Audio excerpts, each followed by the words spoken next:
Një ngjarje tragjike ka tronditur qytetin e New Yorkut pasi një helikopter turistik u rrëzua në lumin Hudson, duke marrë jetën të 6 personave në bord. Ngjarja ndodhi pasditën e së premtes pranë Pier 25 midis rrugëve West the Canal, një zonë e njohur turistike në Manhattan, sipas autoriteteve në bordin e helikopterit të tipit Bell 206. Ndodheshin piloti dhe një familje turistësh nga Spanja, 2 të rritur dhe 3 fëmijë. Fatkeqësisht askush nuk mbijetoi nga aksidenti. Zjarfikësit njoftuan se morën një telefonat urgjent rreth orës 15:17 me orën lokale, duke raportuar për një helikopter të rrëzuar në ujë. Pamjet e publikuara në rrjetet sociale tregojnë mjetin ajror të përmbysur dhe pjesërisht të zhytur, ndërsa ekipet e shpëtimit përpiqeshin të nxjerrin trupat nga avioni.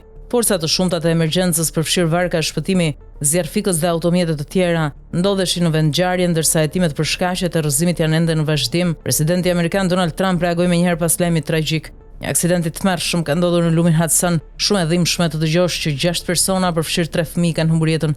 Zoti i bekoft familjet dhe miqtë e viktimave. Sekretari i transportit Sean Duffy po ndjen nga afër situatën, tha ai. Sipas kryebashkiakut të New Yorkut Eric Adams, helikopteri që u rrëzua në lumin Hudson u coptua në ajër dhe ul me kokë poshtë në lumin midis Manhattan dhe vijës bregdetare të New Jerseyt. Zyrtarët e Administratës Federale të Aviacionit dhe Bordit Kombëtar për Sigurinë e Transportit kanë nisur hetimet për të përcaktuar nëse aksidenti ishte pasojë e një defekti teknik, gabimi njerëzor apo ndonjë faktori tjetër. Helikopterët janë një pamje e zakonshme mbi qiellin e Manhattanit, ku përdoren gjerësisht për qëllime turistike dhe transport të shpejtë.